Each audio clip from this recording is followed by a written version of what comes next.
រឿងផ្កាព្រៅក្នុងសមរភូមិភាគបញ្ចប់នៅជាន់លើនៃវីឡាបែបជប៉ុនស្ងប់ស្ងាត់មួយព្រះច័ន្ទរះជាពន្លឺតាមបង្អួចកញ្ចក់បែបគុជនិងព្រើធ្លាក់ស្រអាប់ស្រទាប់ក្នុងបន្ទប់មានភ្លើងបំភ្លឺពន្លឺក្រហមស្រាលជាវសៀនហួររូបរាងស្អាតឆើតឆាយនៅក្នុងអាវអំពីសូត្រជាស្ទីលរាជវង្សបែបស្រស់ស្អាតប៉ុន្តែបញ្ជាក់ថានាងមិនមែនសម្រាប់ការស្រឡាញ់ទេប៉ុន្តែសម្រាប់អំណាចនៅលើគ្រែបុរសជនជាតិជប៉ុនវ័យក្មេងម្នាក់កំពុងពាក់ឈុតសំប៉ែតខ្មៅគ្មានអាវក្នុងបង្ហាញសាច់ដុំរឹងមាំនៃអង្គសម្បត្តិអ្នកប្រយុទ្ធគាត់ឈ្មោះ Ricky Yamato នាយឧត្តមសេនីយ៍ជំនួយសំខាន់តំបន់ព្រំដែនហើយក៏ជាអ្នកមានអំណាចធ្វើឲ្យអ្នកក្លាយជាមនុស្សអត់ស្រមោលនៅក្នុងព្រះរាជាណាចក្រនេះ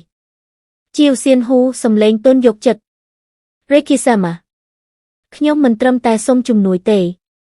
ខ្ញុំសន្យាថាបើលោកជួយឲ្យប៊ីសូបាត់ចេញពីជីវិតរបស់លូជេន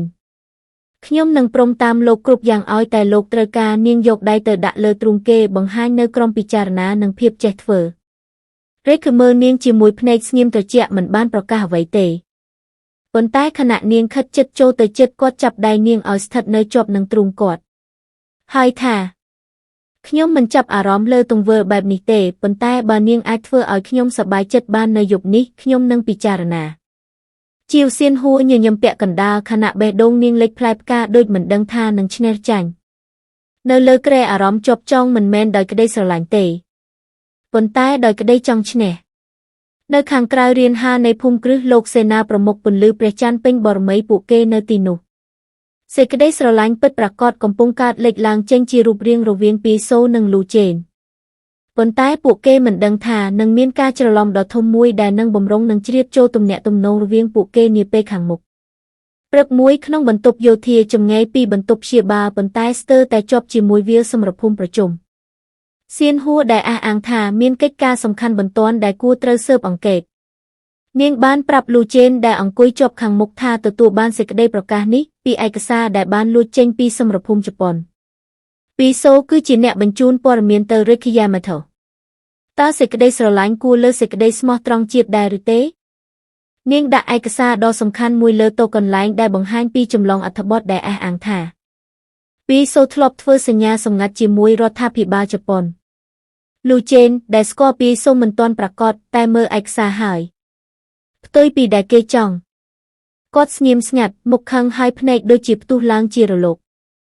លូជេនគាត់បានចាក់ចេញហើយចាប់ប៊ីសូមកសួរចម្លើយក្នុងបន្ទប់ឯកសាររបស់គាត់បញ្ជារកុំឲ្យនរណាមានសិទ្ធិទៅជិតនាង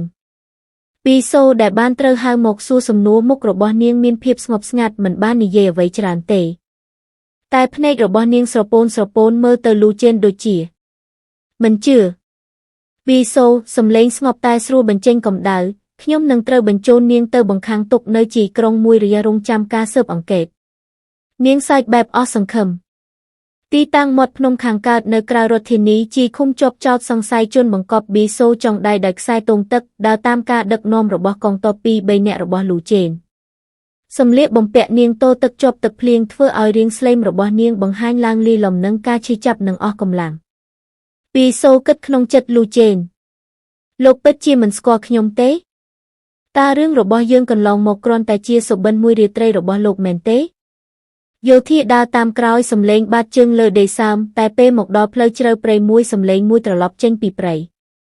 Ricky Yamato តំណាងជនជាតិជប៉ុនដែលមានផ្នែកស៊ើបអង្កេតពិសេសដើរចេញពីក្នុងព្រៃដណ្ដើមកាំភ្លើងគំរាមយោធាទាំងនោះឲ្យនាងបានដល់គាត់ Ricky ភ្នែកស្ងប់ប៉ុន្តែអារម្មណ៍ក្តៅពេលចាប់ដៃរបស់នាង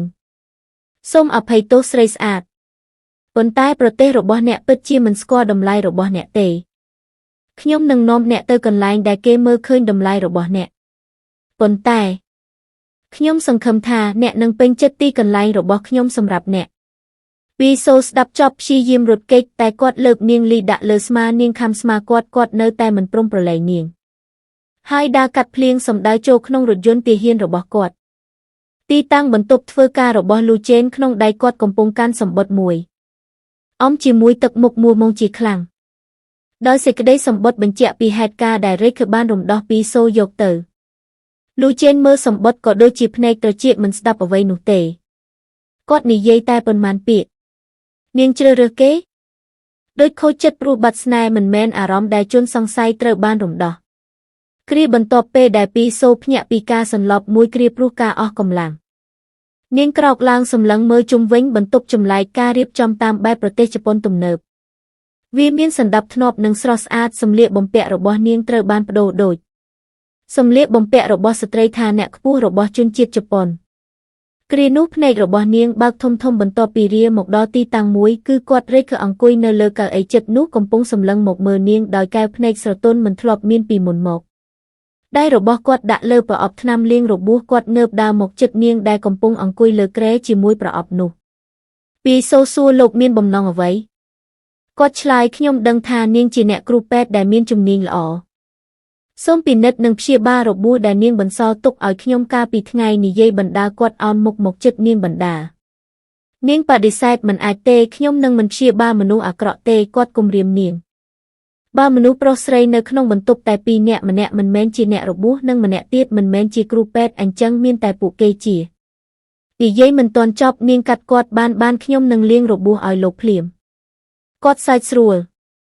រេចគិតក្នុងចិត្តនេះជាអារម្មណ៍លេងសើចរបស់ខ្ញុំលើពួកស្រីឬមិនមែនទេគាត់កាន់តែមិនប្រកាសចិត្តគាត់ដឹងត្រឹមថាគាត់ចូលចិត្តនឹងរីករាយចម្លែកពេលនៅក្បែរនាងទោះនាងភ័យខ្លាចចំពោះគាត់ក៏ដោយនៅយប់នៃ2ថ្ងៃបន្ទាប់ពីការចាប់យកប៊ីសូមកផ្ទះរបស់គាត់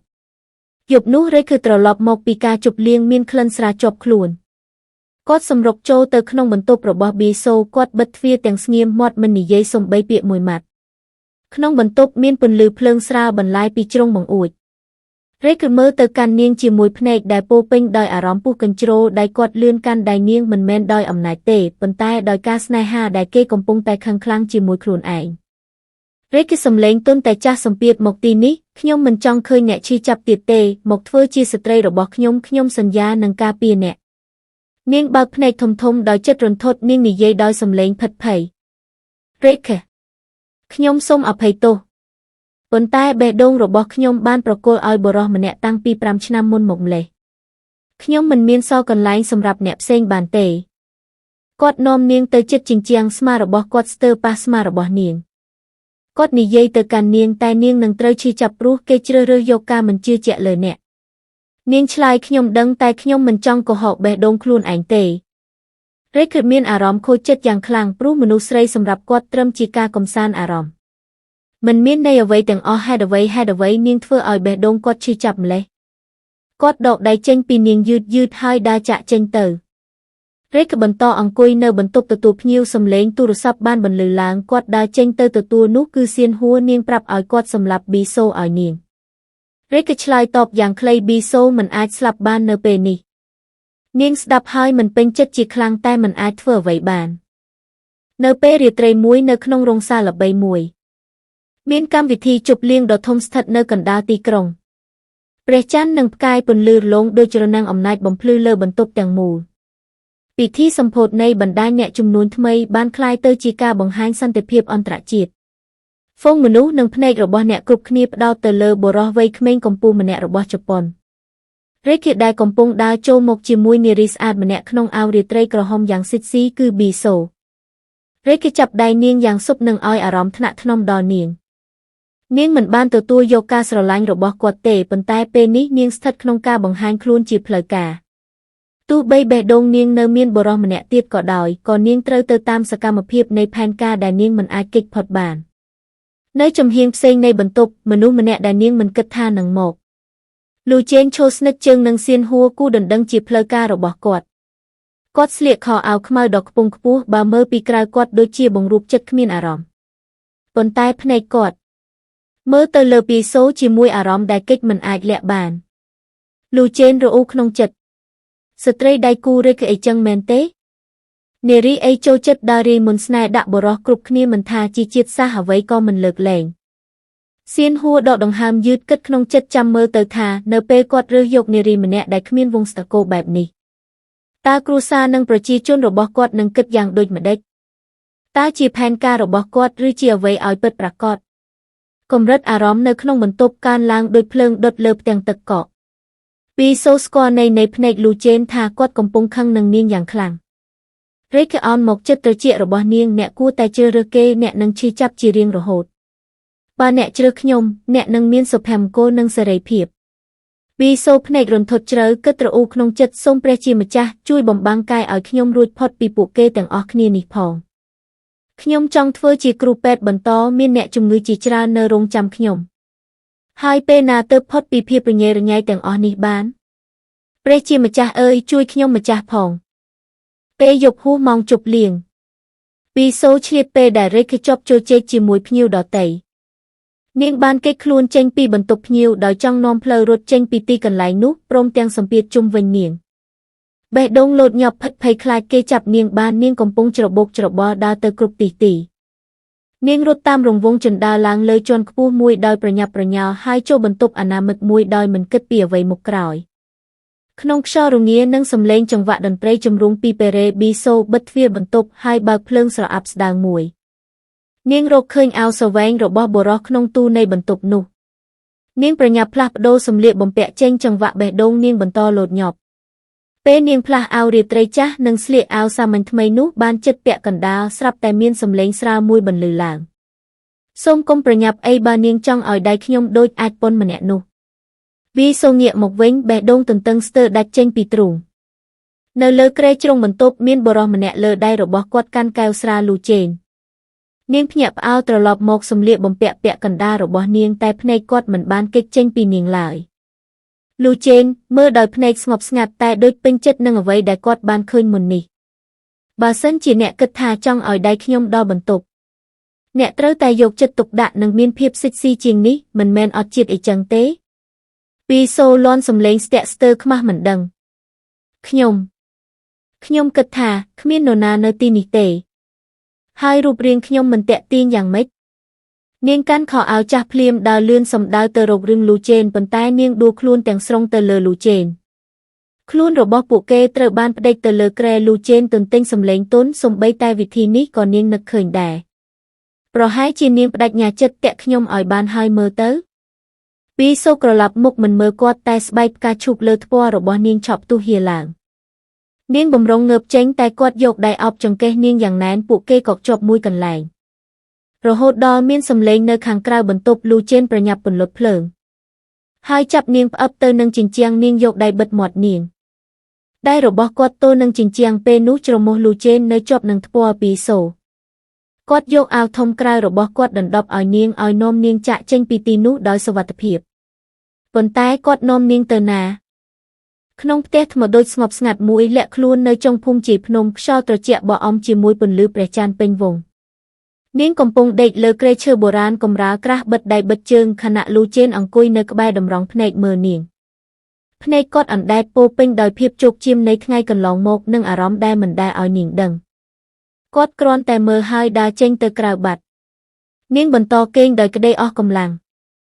បន្តិចក្រោយមកគាត់ដើរចូលមកវិញដោយសម្លៀកបំពាក់គេងយប់បន្ទាប់ពីគាត់ងូតទឹករួចគាត់ខិតចូលមកគេងជិតនាងហើយអោបនាងយ៉ាងស្ងៀមស្ងាត់ពីសូឡើងហួសចិត្តនិយាយមិនចេញនាងនិយាយអ្វីគាត់ហាក់ដូចមិនឮគ្រាន់តែសម្ងគេងអោបនាងយ៉ាងពេញចិត្តយប់នោះជាយប់ដែលធ្វើឲ្យលោកសេនាប្រមុខយើងស្ងប់ចិត្តជាពិសេសបន្ទាប់ពីការឈឺចិត្តអស់រយៈពេលជាច្រើនថ្ងៃព្រឹកបន្ទាប់នាងភ្ញាក់ពីគេងមិនឃើញគាត់គ្រាន់តែទុកសម្បត្តិមួយថានឹងត្រឡប់មកយប់នេះហើយនឹងរៀបចំអាហារឲ្យនាងនារាត្រីនោះនាងដើរចេញមកក្រៅបន្ទប់ដោយចិត្តស្ទាក់ស្ទើរពេលគេនៅចិត្តមាត់ថាដេញគេតែដល់ពេលអត់ឃើញគេដូចខកបំណងមិនទេប៊ីសូយើងម៉ោង 12:35 មួយយប់សំឡេងសោបើកដណ្ដើមភាពស្ងៀមស្ងាត់លូជេនបើកទ្វារចូលមកធ្នំពន្លឺចង្កៀងប្លែកៗនៅជ្រុងបន្ទប់ធ្វើឲ្យមុខគាត់មើលទៅនឿយហត់បន្តិចប៉ុន្តែភ្នែកគាត់បង្វែរទៅរកសាឡុងភ្លាមប៊ីសូកេងដេកស្ងៀមលើសាឡុងបត់ជើងមួយខាងនឹងខ្នើយគាត់ឈរយូរមើលមិននិយាយអ្វីបេះដូងស្ងាត់បែបសោកសៅនិងស្មោះត្រង់គាត់ដើរទៅស្ទើរមនុស្សសំឡេងបន្តិចជិះជើងទៅជិតនាងបង្វែរខ្នើយបន្តិចឲ្យនាងកាន់ស្រាលគាត់អង្គុយជាប់សាឡុងដៃរបស់គាត់អង្អែលសក់នាងតិចនាងកេងពាក់កណ្ដាលភ្ញាក់បន្លឺសំឡេងលូជេនសំឡេងស្រទន់ដូចជាសុបិនតែគាត់មិនឆ្លើយទេគាត់គ្រាន់តែលូកដៃគាត់ទៅបីនាងឡើងធ្នំដើរទៅកាន់បន្ទប់គេងគាត់បើកទ្វារបន្ទប់គេងបន្តិចបំរុងនឹងដាក់នាងលើគ្រែដែលពួកគេធ្លាប់គេងដំណើរគ្នានារាត្រីកន្លងគាត់អោបនាងយ៉ាងណែនហាក់ដូចមិនចង់ឲ្យនាងឃ្លាតចាក់ឆ្ងាយទៅណាពីសូចាប់ពីថ្ងៃនេះមិនមាននរណាអាចបណ្ដោយឲ្យនាងឈឺចាប់ទៀតទេ បន្តិចក្រោយគាត់ក្រោកចេញដោយយកភួយគ្រប់លើនាងហើយអង្គុយនៅចុងគ្រែមើលមុខនាងយ៉ាងស្ងប់ស្ងាត់ដូចជាមានអ្វីចង់និយាយជាមួយនាងតែមិនចង់រំខានដល់ការគេងរបស់នាងគាត់ត្រឡប់ខ្លួនចាក់ចេញពីទីនោះមកខាងក្រៅខ្យល់ត្រជាក់បន្តបក់ក្នុងយប់ដែលស្ងៀមស្ងាត់រៀនហាលឈើចាស់ស្ថិតនៅជាប់ផ្ទះថ្មដូចស្ងប់ស្ងាត់គឺជាទីកន្លែងតែមួយដែលភ្លឺដោយចង្គៀងខ្សាច់ពន្លឺស្រទន់លូជេនអង្គុយម្នាក់ឯងលើកកៅស្រាលឡើងហើយស្រមៃនៅក្នុងភាពស្ងប់នោះពីសូក៏បើកទ្វារបន្ទប់ដើរមួយជំហានមកក្រោយគាត់ដោយសម្ពុតស្ដាងផាត់តាមខ្យល់គាត់ងាកមកមើលនាងឆ្ងាយនឹងគ្មានពាក្យណាត្រូវនិយាយក្នុងពេលនោះតែសំនៀងបេះដូងរបស់គាត់ដង្ហើយនាងពេលខ្លះអារម្មណ៍ស្រឡាញ់មិនត្រូវបាននិយាយដោយពាក្យប៉ុន្តែត្រូវបានទទួលស្គាល់ដោយភាពស្ងៀមនៃរាត្រីដ៏សែនត្រជាក់នាងអង្គុយជិតគាត់លូជេនសំឡេងទន់ទឹកចិត្ត3ថ្ងៃក្រោយខ្ញុំត្រូវតែត្រឡប់ទៅបន្ទាយខាងត្បូងកិច្ចការមិនអាចបដិសេធបានពីសូភ្នែកទុកព្រួយហើយបន្ទាប់មកលូជេនញញឹមស្ងប់បន្ទាប់មកខ្ញុំនឹងបញ្ជូននាងទៅកាន់មន្ទីរពេទ្យវិញនាងសួរគាត់លោកមិនចាប់ខ្ញុំឃុំឃាំងពីបទជនបង្កប់ទៀតទេគាត់ឆ្លើយដោយមុខស្មើតាមពិតគាត់ដឹងថានាងមិនបានប្រព្រឹត្តរឿងនេះតាំងពីដំបូងគាត់យកនាងទៅឃុំព្រោះមិនចង់ឲ្យអ្នកដែលមានបំណងអាក្រក់អាចមានឱកាសធ្វើបាបនាងបានទៀតហើយអ្វីដែលធ្វើឲ្យគាត់ខឹងពិតប្រាកដគឺនាងទៅជាមួយរាជនាយឧត្តមសេនីយ៍ជាន់ខ្ពស់របស់ប្រទេសជប៉ុននោះខ្ញុំបានរៀបចំបណ្ដាញសម្ងាត់ដើម្បីស៊ើបពីរឿងរ៉ាវនៅពីក្រោយរឿងនេះមានភស្តុតាងបង្ហាញថាសៀនហួរមានពាក់ព័ន្ធនឹងអំពើក្បត់ប្រទេសមានទំនាក់ទំនងពិសេសជាមួយរាជនាងនឹងត្រូវកាត់ទោសតាមច្បាប់ប្រទេសហើយរឿងមួយទៀតជាអ្វីនាងសួរបែបចង់ដឹងខ្ញុំបានឲ្យមេធាវីគ្រួសាររៀបចំលិខិតស្របច្បាប់មួយប្រកាសថានាងជាលោកស្រីនៃសេនាប្រមុខស្របតាមច្បាប់នាងអាចរស់នៅនិងប្រើប្រាស់ទ្រព្យសម្បត្តិរបស់ខ្ញុំទាំងអស់ទោះខ្ញុំអាចត្រឡប់មកវិញឬក៏អត់ក៏ដោយនាងមើលគាត់ដោយអារម្មណ៍មិនអាចពន្យល់បានគាត់និយាយបន្តខ្ញុំស្រឡាញ់នាងពីសូទោះនាងមិនយល់ព្រមហើយខ្ញុំចង់ប្រាប់វាទៅនាងមុននឹងខ្ញុំអាចនឹងមិនអាចនិយាយឬមិនអាចត្រឡប់មកវិញបៀសូមិនបន្តឲ្យគាត់និយាយនាងថាបមាត់គាត់កកជាប់មួយកន្លែងនាងដកឃ្លាបន្តិចហើយនិយាយបេះដូងខ្ញុំបានទទួលយកលោកតាំងពី5ឆ្នាំមុនមកម្លេះលោកត្រូវតែត្រឡប់មកវិញបើលោកពិតជាមិនចង់ឲ្យខ្ញុំរងចាំលោកម្ដងទៀតក្រោមពន្លឺចង្គៀងនិងព្រះច័ន្ទពួកគេចាប់ផ្ដើមយកចិត្តគ្នាទៅវិញទៅមកពេលឆ្នាំក្រោយមកសង្គ្រាមនៅភាគខាងត្បូងត្រូវបានបញ្ចប់តាមសួនផ្កាស្រស់បំប្រងចលនារបស់ជីវិតថ្មីបានត្រឡប់វិញនៅចំណុចមួយនៃសួនប៊ីសូនាងស្លៀកក្នុងឯកសណ្ឋានអ្នកគ្រូពេទ្យសាមញ្ញប៉ុន្តែស្រស់ស្អាតក្នុងពន្លឺថ្ងៃនាងឈររំពឹងរងចាំលូជេនគាត់កំពុងដើរចេញពីមជ្ឈមណ្ឌលគាត់បំពាក់ក្នុងឯកសណ្ឋានសេនាប្រមុខជាន់ខ្ពស់យ៉ាងស្រស់សង្ហាពេលគេមើលគ្នាពិភពលោកឈប់ដើរនាងរត់ទៅរកគាត់បើកដៃចូលជាប់កណ្ដាលពួកគេអោបគ្នាដោយភ្ញាក់ផ្អើលបែបយើងនៅរស់យើងត្រឡប់មកវិញបន្ទាប់ពីភ្លៀងគឺមានព្រះអាទិត្យរះបន្ទាប់ពីចំណងសង្គ្រាមគឺសេចក្តីស្រឡាញ់ដែលមិនអាចបំបែកបានពួកគេសើចជាមួយគ្នាបន្តដើរកាន់ដៃគ្នាកាត់ផុតតាមផ្លូវមានផ្កាចម្រុះរេរាំផ្កាព្រិលនិងស្រស់ស្អាតម្ដងទៀតក្រោយសង្គ្រាមបញ្ចប់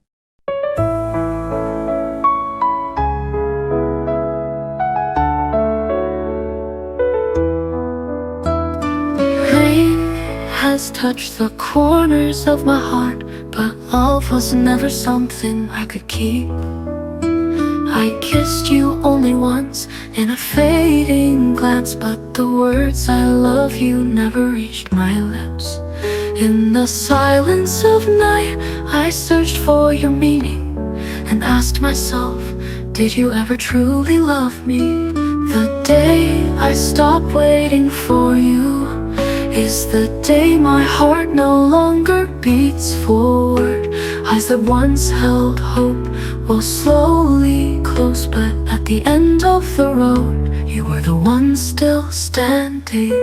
there.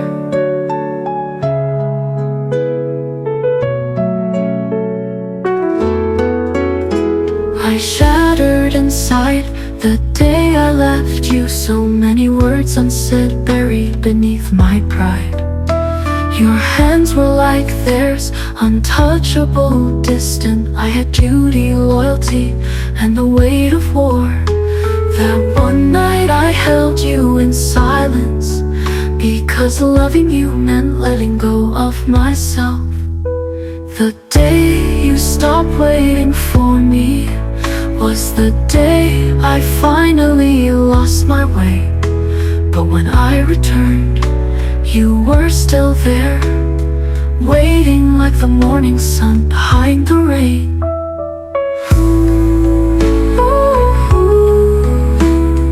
Who must come back to me? Can you hear my heart?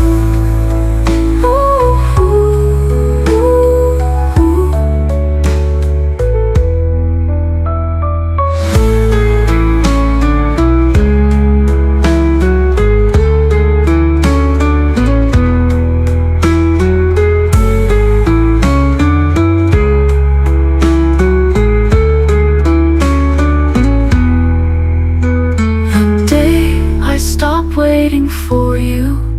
is the day my heart no longer beats forward. Eyes that once held hope will slowly close, but at the end of the road, you were the one still standing there. You were the one still standing there. I'm shattered inside the day I left you, so many words unsaid buried beneath my pride. Your hands were like theirs, untouchable, distant. I had duty, loyalty, and the weight of war. That one night, I held you in silence.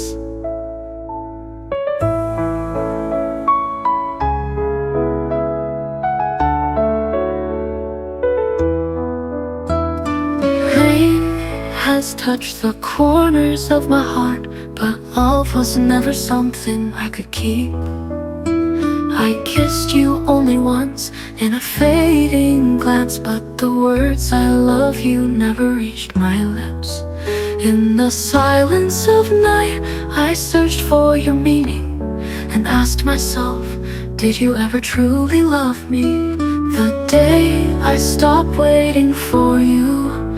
is the day my heart no longer beats forward. Eyes that once held hope will slowly close, but at the end of the road, you were the one still standing there.